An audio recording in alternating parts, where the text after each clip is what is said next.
Perfect housewife হতে পেরেছি কিনা জানি না, তবে নিজের সবটুকু দিয়ে সংসারটাকে সাজিয়ে গুছিয়ে রাখার চেষ্টা করি সব সময়। হ্যালো এভরিওয়ান, কেমন আছো সবাই? আশা করছি সবাই অনেক ভালো আছো, সুস্থ আছো। আমরাও ভালো আছি।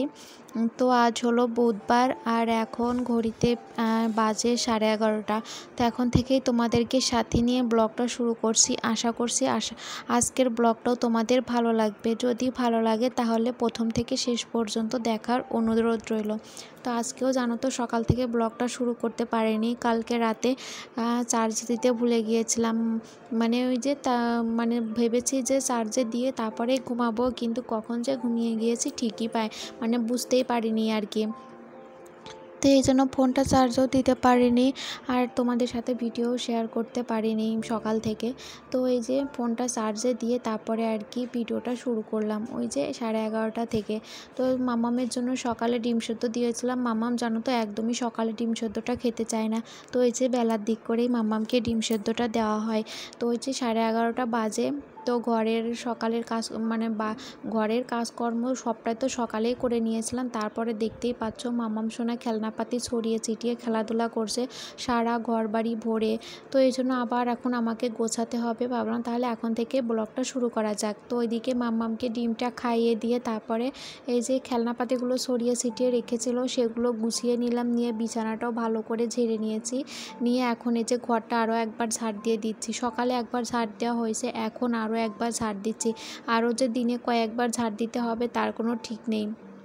এই যে দিনের মধ্যে 2-3 বার তো আমাকে বিছানা ঝাড় দিতেই হয়, মানে ঝাড়তেই হয়। তারপরে যে ঘর ঝাড় দেওয়া তো থাকেই। 3-4 বার করে করে যে মানে যখন মন চায় তখনই খেলনাপাতি ওইভাবে ছড়িয়ে ছিটিয়ে খেলা করে। আবার সেগুলো আমি গুছিয়ে রাখি, আবার নামিয়ে নিয়ে খেলা করে। তারপরে এই যে দেখো সকালে যে জামা কাপড়গুলো কেচে দিয়েছিলাম, তো ওই যে শাড়ি 2টা শুকিয়ে গেছে। তো ওই 2টা নতুন শাড়ি, একটা মায়ের একটা আমার। তো ওই যে নেমন্তন্ন খেতে গিয়েছিলাম মামা শ্বশুর বাড়িতে, পড়ে গিয়েছিলাম বৃষ্টির মধ্যে। তো এই জন্য একটু কেচে দিলাম। ওই যে বৃষ্টির জল পড়ছে তার জন্য ওই যে একটু কাদাও লেগে গেছে। তো এই জন্য ভালো করে ধুয়ে দিয়েছিলাম, শ্যাম্পু দিয়ে ধুয়ে দিয়ে শুকিয়ে গেছে। তো এখন এই যে দেখো ইস্ত্রি করে নিচ্ছে। ইস্ত্রি করলে কিন্তু কাপড়গুলো অনেকটাই ভালো থাকে, মানে একদম টান টান থাকে। নাহলে কুঁচকে গেলে না, নতুন জামা কাপড় যদি কুঁচকে যায় না একদমই ভালো লাগে না। তো এই জন্য ইস্ত্রি করে নিচ্ছি ভালো করে। তো 2টা শাড়ি ইস্ত্রি করে নেব।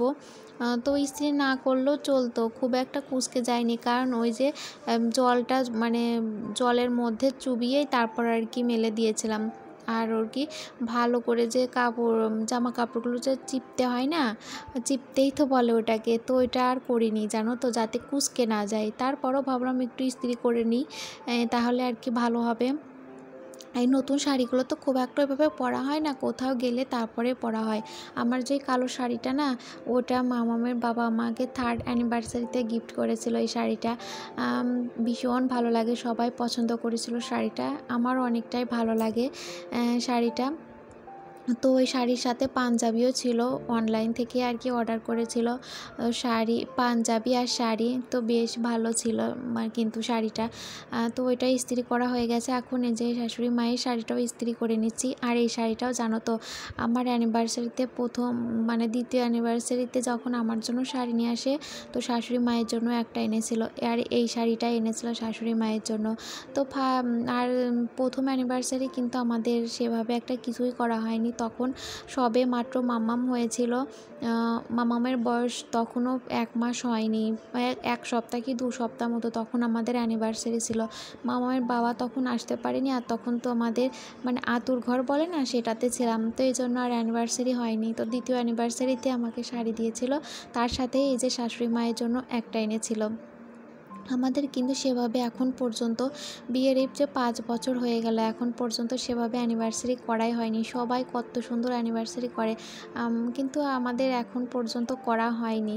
হয়তো মামামের বাবার এগুলো অতটাও মানে পছন্দ না আর কি, এই জন্যই হয়তো করা হয়নি। দেখা যাক সামনে আমাদের 5 বছরের অ্যানিভার্সারিটা একটু করার ইচ্ছা আছে, দেখা যাক কতদূর কী হয়। তো এই যে দেখো শাড়িগুলো তো ইস্ত্রি করে নিয়েছি, নিয়ে এখন এই যে গুছিয়ে মানে ভাজিয়ে নিচ্ছি আর কি, শাড়িগুলো নিয়ে জায়গা মতো মানে গুছিয়ে রেখে দেব। তো অনেক দিন পরে এই কালো শাড়িটা পরলাম, পরলে কিন্তু আমার ভীষণ ভালো লাগে জানো তো। আর সবাই বলে অনেকটাই ভালো। তো আর জামা কাপড় এখনও অন্যগুলো শুকায়নি মামুমেরগুলো, তো একটু ওগুলো পরে ওঠাবো শুকালে পরে। তো শুধু এই যে শাড়ি শুকিয়েছে সেগুলো আর কি উঠিয়ে নিলাম। আর এই যে দেখো কালো কালারের এই ব্লাউজটা বানিয়েছিলাম, হাতায় যে নিটের কাপড় লাগিয়ে বানিয়েছিলাম, ওটাও ধুয়ে দিয়েছিলাম। আর এই যেই গরমের মধ্যে যদি নতুন ব্লাউজ কিংবা জামা কাপড় যেটাই বলো না কারণ পরলে না ধুলে একদমই ভালো না, কেমন একটা গন্ধ করে। তো এই জন্য যেটাই পরা হয় সেটা এভাবে ধুয়ে দেওয়া হয় যাতে আর কি ভালো থাকে। তো ওই যে আমার শাড়িটা যেখানে রাখি ওইখানে আর কি গুছিয়ে রাখলাম, শোকেসের ওই যে কাজ দেওয়া আছে ওইখানটাতে। তার ব্লাউজটা এই যে ড্রয়ারটার মধ্যে রেখে দিলাম, আর শাশুড়ি মায়ের শাড়িটা এই যে আলমারির মধ্যে রেখে দিলাম।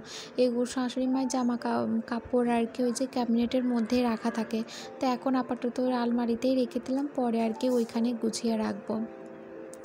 তারপর এই যে দেখো ঘরের কাজকর্ম তো মোটামুটি কমপ্লিট হয়ে গেছে। তখন এখন আবার অনেকটা টাইম পরে বলতে পারো, এখন প্রায় 12:30টার মতো বাজে। তো এখন এই যে মাম্মামকে স্নান করাতে হবে, তার আগে ভাবলাম একটু কাজ করে নিই। তো এই যে শাখাটা অনেকটাই নোংরা হয়ে গিয়েছিল, মানে ওই যে কাজ করা হয় না ধুলোবালির কাজ, যেমন ওই যে বাড়িতে যখন বাবা কাজ করে কাঠের গুঁড়া, তো ওগুলো উঠানো নামানো, মানে আঁকার যে চুলার যে ছাই থাকে না ওগুলো ওঠানো, তো ওগুলো করতে গেলে না শাখাটা বেশি দিন ভালো থাকে না, মানে অনেকটাই নোংরা হয়ে যায়। তো এই জন্য অনেক দিন ধরে মানে কয়েকদিন হলো পরিষ্কার করব ভাবছি, কিন্তু করাই হচ্ছিল না। আর ওই যে সব দিনই তো শাখা পরিষ্কার করা যায় না, ভালো মন্দ একটা ব্যাপার থাকে। তো এই জন্য ওই বুধবার করে আমি শাখাটা পরিষ্কার করি। তো সেই জন্য ওই যে আজ যেহেতু বুধবার ছিল শাখাটা পরিষ্কার করে নিলাম, একদম চকচক হয়ে গেছে। তো তারপর এই যে দেখো মামামের যে জামা কাপড়গুলো ছিল ওগুলো শুকিয়ে গেছে, ওগুলো আর কি ভাঁজ দিয়ে জায়গা মতো গুছিয়ে রাখলাম।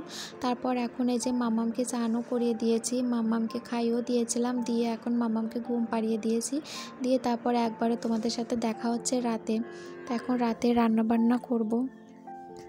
তো আজ রান্না করব ডিমের তরকারি, কিন্তু একটু অন্যভাবে রান্না করব। তো তার জন্য ওইদিকে মশলা কেটে জন্য ওই যে পেঁয়াজ, তারপর রসুন, কাঁচামরিচ ওগুলো কুচিয়ে নিয়ে মশলাটা বেটেও নিয়েছি। তারপর ওই যে পেঁপেটা সেদ্ধ দিয়েছিলাম ভাতের মধ্যে, তো আলু আর পেঁপে দিয়ে রান্না করব তরকারিটা। তো পেঁপেটাও সেদ্ধ হয়ে গেছে, ওগুলো কেটে নিয়েছি, নিয়ে এখন এই যে 2টা ডিম ফাটিয়ে নিলাম, নিয়ে এই যে ওর মধ্যে লবণ, হলুদ আর এই যে আটা দিয়ে ভালো করে ফেটিয়ে নিয়েছি, একটা ব্যাটার বানিয়ে নিয়েছি। তো ওইটা দিয়ে আর কি বড়া বানিয়ে তারপরে ডিমের ঝোলটা রান্না করব, ডিমের বড়া বানিয়ে ঝোল। তো এখন এই যে কড়াইটাতে তেল দিয়ে দিলাম, তেল গরম হলে তারপরে এই যে বড়াগুলো এখন ভেজে নেবো এক এক করে। দেখতেই পাচ্ছ তেলে দেওয়ার সাথে সাথে কত সুন্দর করে ফুলে উঠতেছে। তো একে একে সমস্ত বড়াগুলো ভেজে নেব, আর বেশি সময় লাগে না এই বড়াগুলো ভাজতে। তো আমার মাম্মাম সোনার জন্য তো ভীষণ পছন্দ করছে বড়াগুলো, আমি ভেজে রেখেছিলাম, শুধুই অনেক খেয়েছে, মানে অনেকটাই পছন্দ করছে আর কি। বেশ ভালোই লাগে বড়াগুলো খেতে, আর তরকারি রান্না করলে কিন্তু আরও ভালো লাগে, ভীষণ ভালো লাগে খেতে। তো এই যে বড়াগুলো ভেজে নিচ্ছি, তারপর এই যে একবার নামিয়ে নিয়ে তাও আর একবার দিচ্ছি, কয়েকবার করে ভেজে নিয়েছিলাম বড়াগুলো। ভীষণ ভালো লাগে, তোমরাও একবার ট্রাই করে দেখতে পারো, ভীষণ ভালো লাগে। তো বড়াগুলো এখন এই যে দেখো আমার ভাজা হয়ে গেছে। তো এখন এই যে পেঁপে আর আলুটাও ভেজে নেব ভালো করে, একটু লাল লাল করে আর কি ভেজে নেব। তো লবণটা দিয়ে দিলাম, হলুদটা এখন আর দিব না, ওটা যখন মশলা কষাবো তখনই আর কি দেব। তো ওইগুলো ভেজে এখন এই যে পেঁয়াজ কেটে রেখেছিলাম জিরা ফোড়নে দিলাম, দিয়ে পেঁয়াজগুলো দিয়ে একটু লাল লাল করে ভেজে নেব, নিয়ে তারপরে যে মশলাটা বেটে রেখেছি ওইটা দিব। মশলার মধ্যে আছে জিরা, রসুন, তারপর কাঁচা লঙ্কা, শুকনো লঙ্কা, এগুলো আদাটা ছিল না এজন্য আদাটা দেওয়া হয়নি। তো এখন মশলাটাও সুন্দর করে কষিয়ে নেব, একদম মশলার গায়ে থেকে তেল বেরিয়ে আসবে তখনই আর কি পেঁপে ভেজে রেখেছি ওটা দেব। দিয়ে দেখো রান্নাবান্না কমপ্লিট হয়ে গেছে, এখন খাওয়া দাওয়া করবো সবাই। তো আজকের ভিডিওটা এখানেই শেষ করছি।